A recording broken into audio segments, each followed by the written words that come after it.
Hi, good day to you. My name is Panisha and I'm from Group 4. Today we will be exploring the current issue in Malaysia, pedophilia.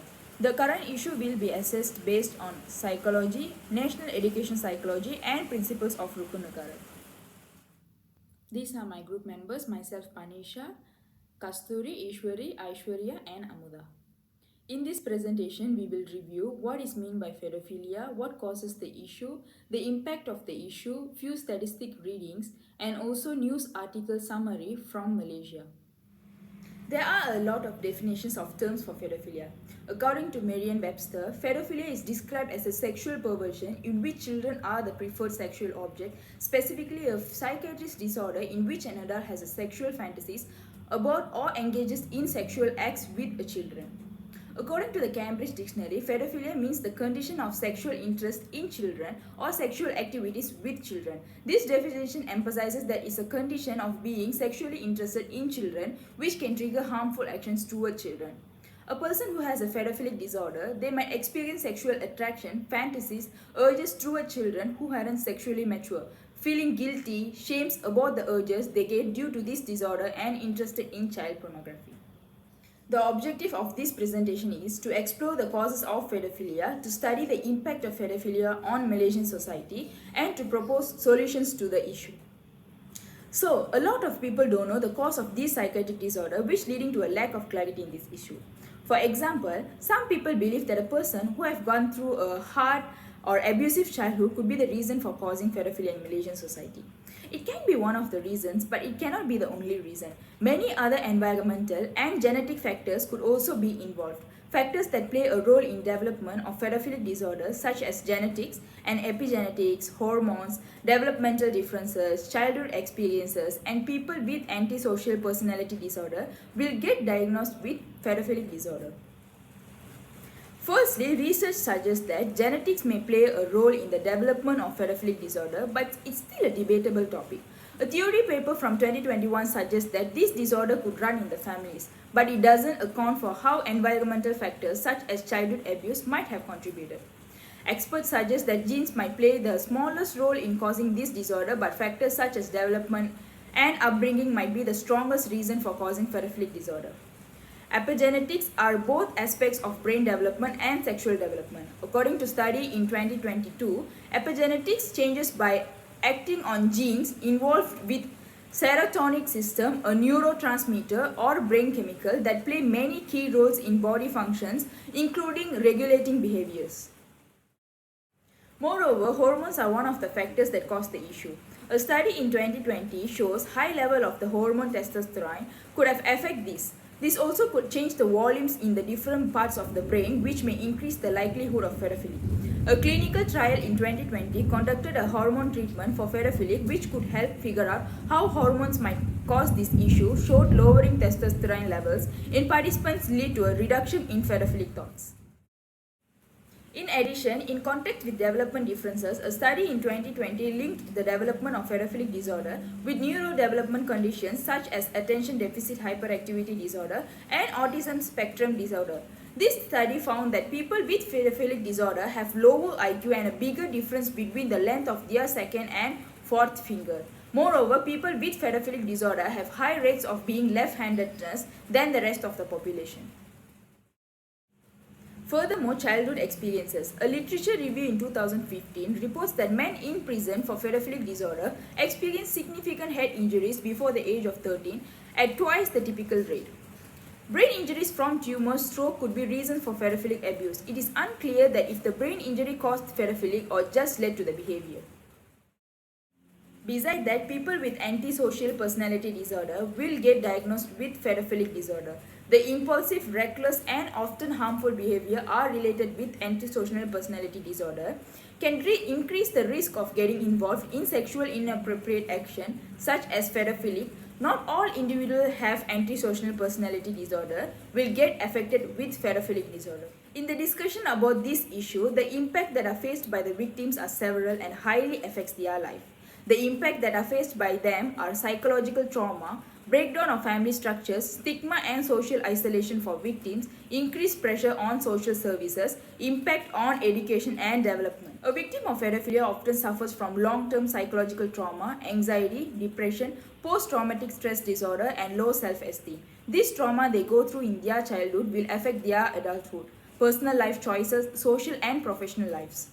A victim of When a child becomes a victim of pedophilia, it breaks the whole family. It doesn't matter how secure attachment style family they are in, an incident like this will break the whole family. It will cause mistrust and family are often torn apart by the betrayal and trauma which leads to a long-term emotional distress and fractured relationship.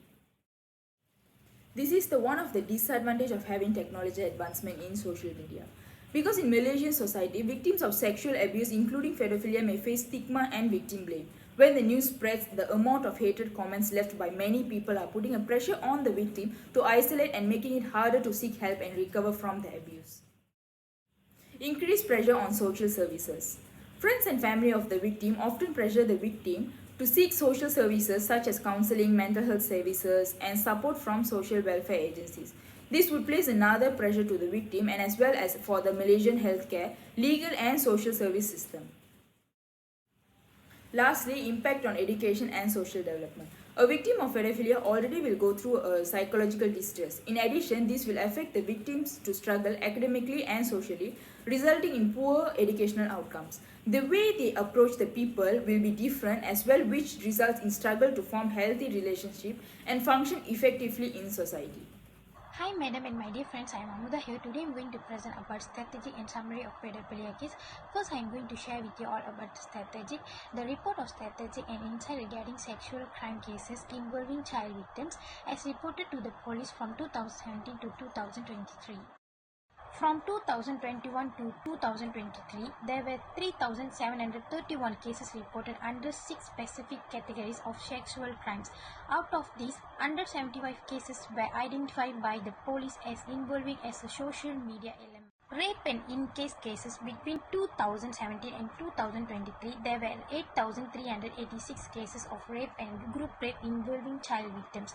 Additionally, 1,703 cases of incest involving child victims were recorded during overall child victim cases from 2018 to 2023. A total of 18,326 child victims were reported across 9 broad categories of sexual crimes. Notably, over 89%, 60,447 cases of these fell under the top 3 categories: rape, physical, sexual, and assault on a child, and incest, all of which involve physical. According to Assistant Commissioner of Police Siti Kamzia, more than 50% of reported sexual crimes encompassing both child and adult victims result in the prosecution of suspect. The remaining cases are still pending investigation. Specifically, around 70% of sexual crimes against children lead to prosecution, while the rest are either under investigation or unable to proceed due to insufficient evidence. Now I am going to share with you all about the 4 cases recently happening in Malaysia. The first case is about Nur Fitri Azminuddin. He is a Malaysian student who was convicted of creating and possessing child pornography in the UK in 2015. Despite his guilty plea, he was relocated to Malaysia and allowed to continue his education without proper monitoring. This incident highlights the lack of transparency in Malaysia, sets on the registry, and raised concern about child safety and security. The mishandling of high-profile cases like Azmi's has eroded public trust in the government commitment to justice and child. The second case about Tan Si Ong is a medical student. Is fined 5,000 for secretly recording 9 individuals, including 5 children and 4 adults, in a church bathroom on June 29, 2024. He pleaded guilty to the charges and was also accused of processing images with a hearing set for August 27, 2024. And the third case is about Mohammad Zalda Farhad, a 13-year-old schoolgirl rapist, pleaded guilty and is appealing for bail funds. He raped the student between August 2022 and November 2022, resulting in a pregnancy that ended in a birth in June 2023. The victim was 14 weeks pregnant when she was hospitalized and the rape was discovered. The accused is currently in bail and is scheduled for sentencing on August 8. The last case, a 45-year-old father has pleaded guilty to charge of raping and molesting his two daughters at their home in Batu Pahat. The offence occurred last month. The incident took place on August 28, 2024 and falls under Section 376 of the Penal Code, which carried a potential sentence of up to 30 years in prison, at least 10 strikes of cane. These cases illustrate ongoing challenges Malaysia faces in addressing pedophilia and child sexual Good day. abuse. My name is Kasturi Sivalingam. I would like to talk about the topic of pedophile based on the philosophical perspective. Philosophical perspective can be divided into two. One is Christianity and one is humanism. Okay, first I would like to talk brief about the humanism. Firstly, humanism can emphasize human dignity, worth, including those of the pedophilic urge, and then compassionate approach like understand physiology, factors, trauma, and root causes. Thirdly, prioritize the victim safely and well-being through prevention and the therapy. And it also condemns harm while advocating education and mental health support. And also, it also values personal responsibilities, promotes rehabilitation and social integration. Lastly, it also mainly focuses on empathy, prevention, and creating a safer world. Then I would like to talk about the Christianity. Christianity strongly condemns harm and exploitation, especially against the children. And also they prioritize the children's love towards the dignity, relationship with the God, and also violence principle of love, compassion, and justice. They also emphasize personal responsibility and accountability. Moreover, offer possibility of redemption through repentance and divine grace.